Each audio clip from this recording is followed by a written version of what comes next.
Jadi semua problem kehidupan yang mungkin akan dilalui disandingkan dengan solusi untuk memudahkan itu teratasi.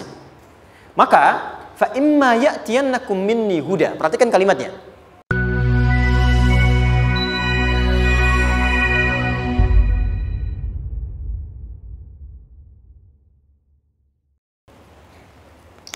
Nabi waktu di awal-awal menerima wahyu, petunjuk untuk berkehidupan menuju konsep hidup yang ideal.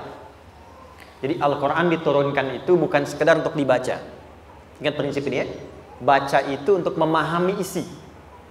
Ingat, membaca untuk memahami isi. Kita akan baca Quran dengan bahasa apapun, baik Inggris, Arab ataupun yang lainnya, untuk tahu isinya kan.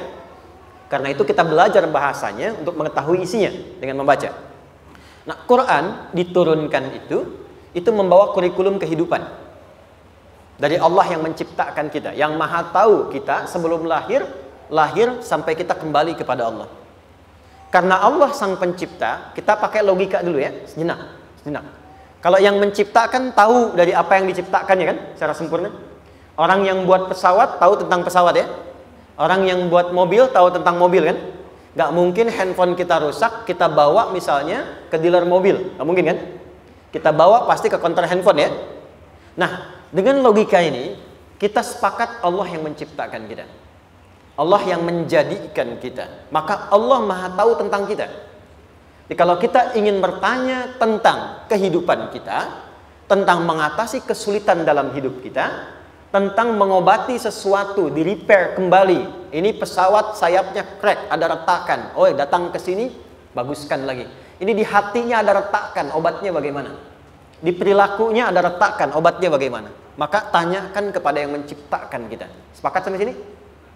Allah menurunkan kurikulum kehidupan yang membimbing kita supaya semua apa yang kita jalani dalam hidup, semua praktek kehidupan kita dari terlahir sampai berpulang berjalan dengan tenang dan senang. Itu prinsip dasar ketika Adam bahkan diturunkan. Jadi dari Nabi Adam sampai Nabi Muhammad SAW, ketika diutus semua rasul diberikan bimbingan untuk memastikan semua umatnya menjalani kehidupan dengan tenang dan senang. Desainnya dari sejak Adam diturunkan, itu desain kehidupan itu tenang dan senang. Itu ada di Quran surah kedua ayat 38. Paling kanan sebelah atas di mushaf standar ya. Quran surah kedua Al-Baqarah ayat 38. Qulna bitu minha jami'a fa imma ya'tiyannakum minni huda. Adam, Hawa, sekarang tiba waktunya kalian berkehidupan di bumi, membawa misi. Karena misi Adam diciptakan, misinya di bumi, bukan di langit. Sekarang tiba misinya, jalani. Maka bersamaan dengan misimu dimulai itu, aku turunkan kurikulum kehidupan, namanya hudan. Nama pokoknya. Fa imma ya'tiyannakum minni huda. Diturunkan kurikulum hidup, ini pedoman hidupnya.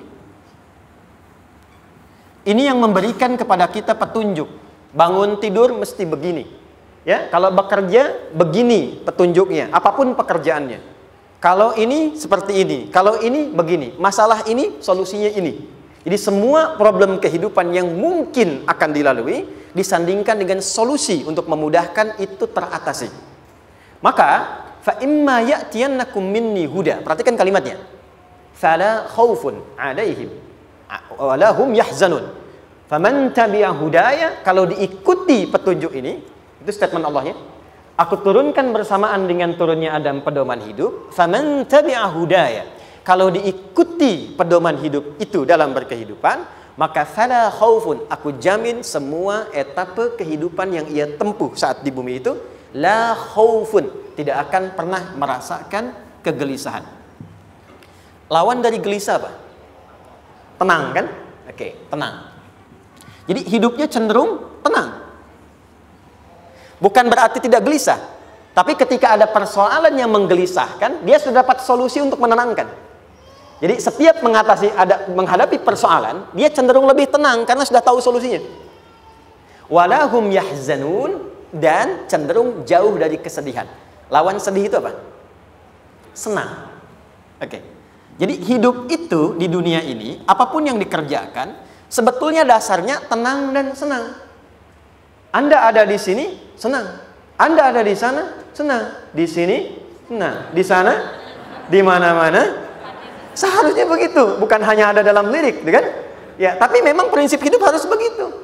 Tapi kapan kesenangan dan ketenangan itu hadir? Ketika pedomannya diikuti. Ya. Sama persis Anda handphone, gadget dan yang lainnya, kan suka dikasih buku petunjuk kan? Salah menggunakannya, bisa error kan ke alatnya. Nah, nama setiap petunjuk itu, di setiap generasi, itu bisa beda-beda. Namanya beda, tapi fungsinya sama. Karena disesuaikan sesuai dengan karakter dan kebutuhan generasi yang mungkin berbeda di setiap masanya. Umat Nabi Musa dengan Nabi Daud kan tidak sama. Karakternya beda, zamannya berbeda, ya kan? Ke Nabi Daud, ke Nabi Isa beda lagi kan?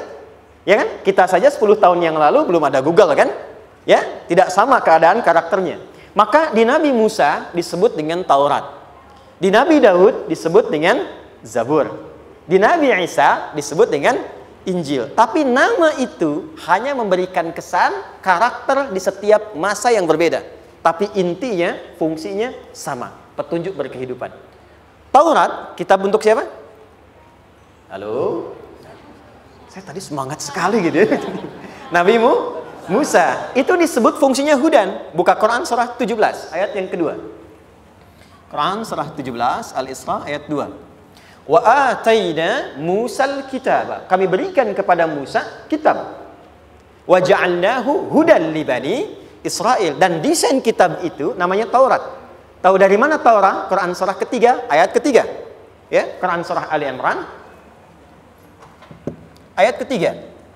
Nazzala 'alaikal kitaba bil haqqi musaddiqan lima baina yadayhi wa anzalat Taurat. Taurat untuk siapa? Musa.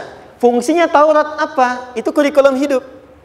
Makanya ada 10 commandments kan? 10 perintah Tuhan. Lakukan ini, kerjakan ini, tinggalkan ini. Diikuti, tenang dan senang. Di Nabi Musa, Taurat. Nabi Isa, Injil. Nabi Muhammad SAW, karena generasinya berbeda, karakter umatnya tidak sama, dinamikanya sampai akhir zaman beda, maka diturunkan kitab yang paling lengkap. Diberi nama Al-Quran. Untuk membedakan dengan generasi sebelumnya. Tapi fungsi Quran tidak berbeda dari kitab sebelumnya, yaitu hudan. Tahu dari mana? Al-Baqarah ayat 185. Syahrul Ramadhan alladzi unzila fihi al-Qur'anu hudan linnas. Allah yang menciptakan kita, yang tahu tentang masalah kita, yang tahu tentang problem kehidupan kita dan alur hidup kita, menurunkan kurikulum hidup disebut dengan Al-Quran. Quran itu bukan sekedar bacaan, tapi di situ inti kehidupan kita. Di situ pedoman hidup kita. Itu yang bisa merubah kita menjadi lebih baik. Karena itu, surat apapun yang diturunkan dalam Al-Quran pasti akan terkait dengan keperluan hidup kita yang akan kita alami. Itu poinnya.